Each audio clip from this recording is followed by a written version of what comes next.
Ya, selamat pagi.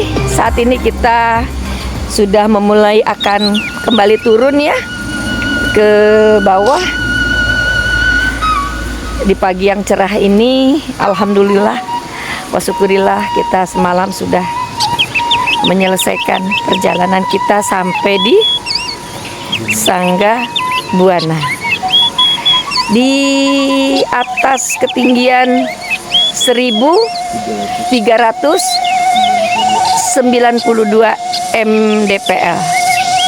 Alhamdulillah kemarin kita diguyur hujan. Hujannya luar biasa, lebatnya. Kita berjalan dengan perlahan ya, nggak buru-buru waktu sih. Terus kita sudah mandi juga. Nah itu kita ditawali dengan abah di depan. Nah kita sudah turun. Kita juga sudah mandi semalam itu tepat jam 00 ya. Kita mandi di Pancuran Kejayaan. Insya Allah, jika Allah mengizinkan, diberikan badan sehat, diberikan rezeki, kita kepingin sampai di Eyang Tajimalela. Karena semalam terhalang oleh kondisi dan situasi, maka kita belum sampai ke puncaknya puncak karena tenaga sudah habis.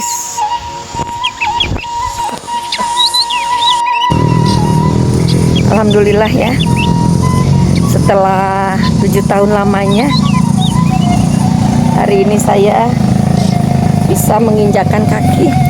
Sudah cukup lama, 7 tahun ya, sejak itu saya sudah tidak pernah lagi mendaki gunung. Dan baru kemarin alhamdulillah saya bisa mendaki lagi. Terus terang saya hobi ya, sudah beberapa tempat yang saya daki.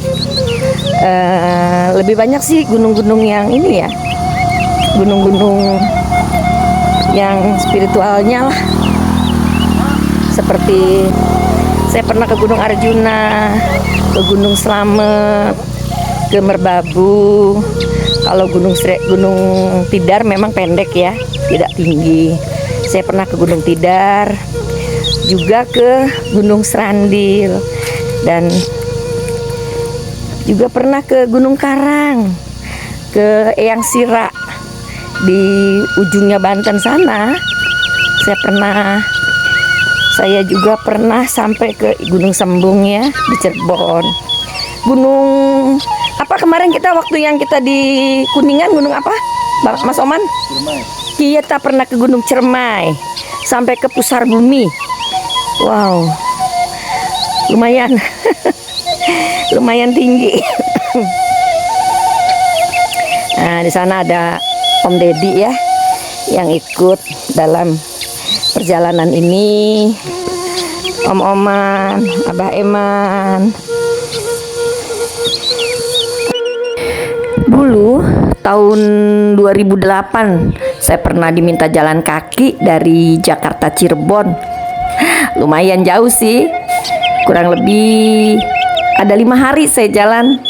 Tidurnya makam tuh makam, karena memang perjalanan saya harus ziarah dengan jalan kaki waktu itu. Yang namanya perjalanan hidup memang misteri. Saya suka ya dengan napak tilasnya leluhur-leluhur kita. Saya suka dengan situs-situsnya, sejarah-sejarah yang ada di negara kita ya. Karena kalau bukan kita, siapa lagi yang nguri-nguri sejarah budaya yang ada di negara kita.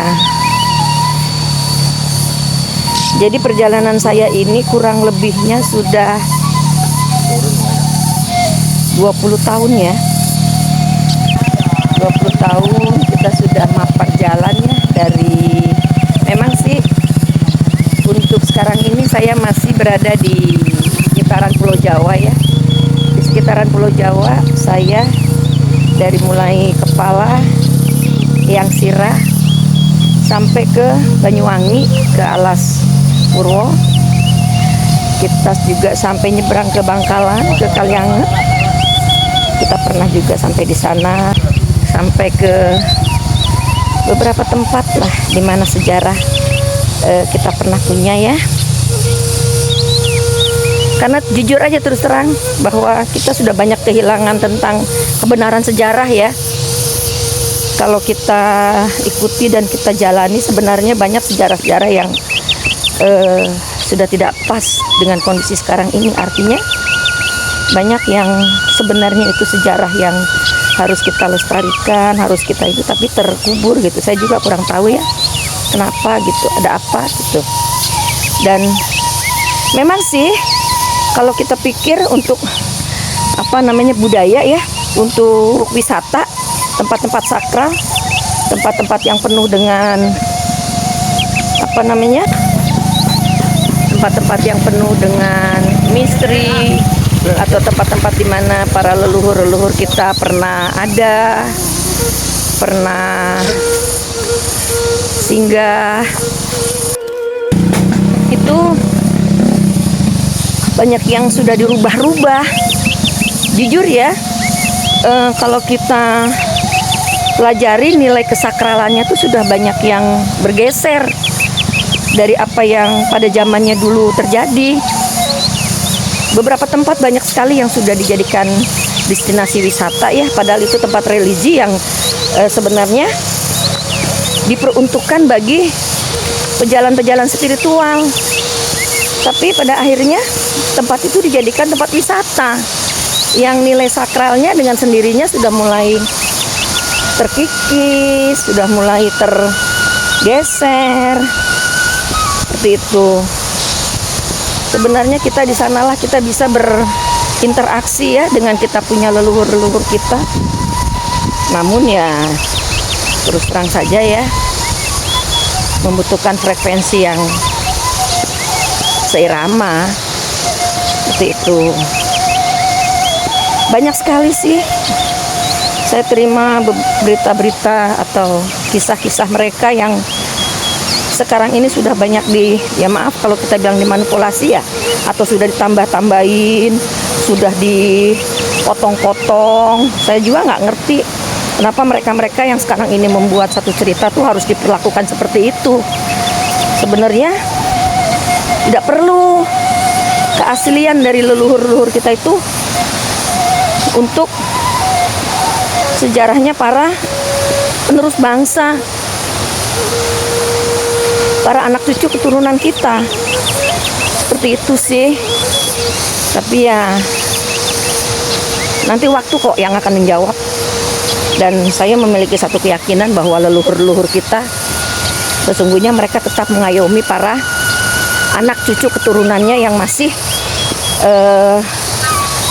memelihara, masih mau berinteraksi dengan beliau-beliau di masanya. Darah tidak akan pernah salah mengalir. Artinya di mana cucu, cicit, buyut, entah apa namanya, kepada garis keturunannya, beliau-beliau masih tetap mengayomi kok. Masih tetap bisa jika kita mau sebagai penerusnya mengetahui sejarah leluhur kita. Apalagi jika leluhur kita memiliki sejarah, memiliki perjalanan khususnya untuk bangsa dan negara ini. Sesungguhnya Nusantara itu luar biasa, Masya Allah, luar biasa. Sekarang ini sudah mulai terkoyak-koyak. Sungguh sedih kita menyaksikan Ibu Pertiwi mulai menangis melihat keadaan ini. Ya, semoga saja ya pada saatnya leluhur-leluhur kita yang mengayomi kita mulai berkumpul menyerukan kata merdeka yang hak, merdeka yang abadi, maka saatnya Indonesia kembali jaya. Jaya, jaya, jaya Nusantara. Saatnya akan tiba Cakra Manggiling Nuswantoro Binangun, dan saya yakin ini pasti terjadi. Mercusuar dunia akan terpancar dari bumi Nusantara. Garuda adalah wali sakti untuk membawa nama Nuswantoro berkibar. Ya, bahagia saya diciptakan oleh Yang Maha Kuasa untuk melakukan perjalanan ini. Dijalankan pada perjalanan ini luar biasa. Sungguh ya Allah, 20 tahun kurang lebih saya jajar gunung. Dari gunung ke gunung, gunung ke gunung, gunung ke gunung sudah saya jalani. Sampai usia saya setua ini, saya masih tetap cinta. Cinta leluhur. Karena saya cinta dengan bangsa dan negara.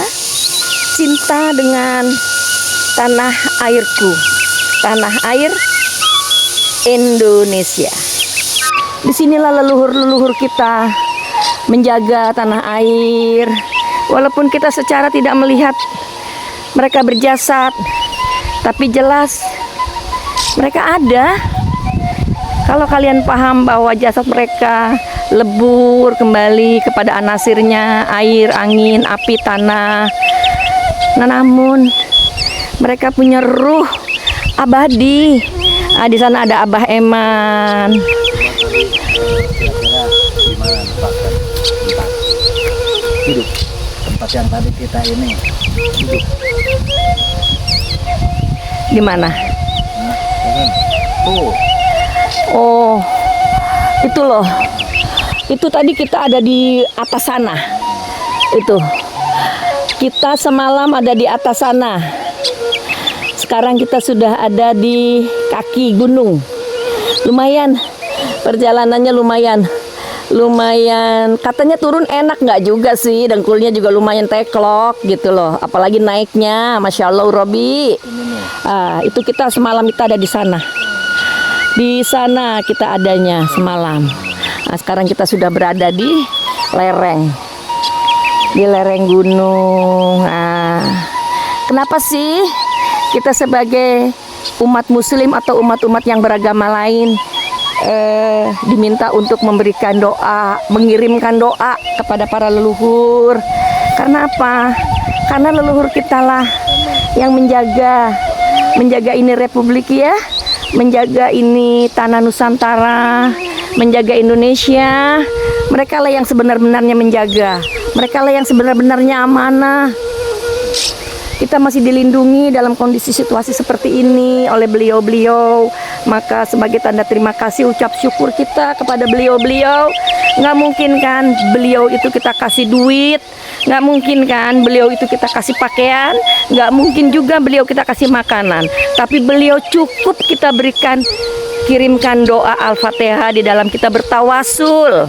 Oleh karena itu, bagi mereka yang masih memahami, masih mau mengerti tentang leluhur-leluhur, sering-seringlah bertawasul.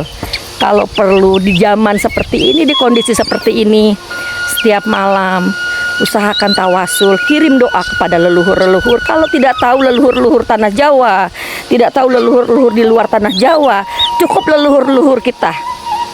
Kita harus tahu, jangan cuma kenal bapak, ibu, nenek, kakek, tapi kita harus mengetahui ke atas kita siapa sesungguhnya. Tarikan garis kita, darah kita dari mana mengalirnya.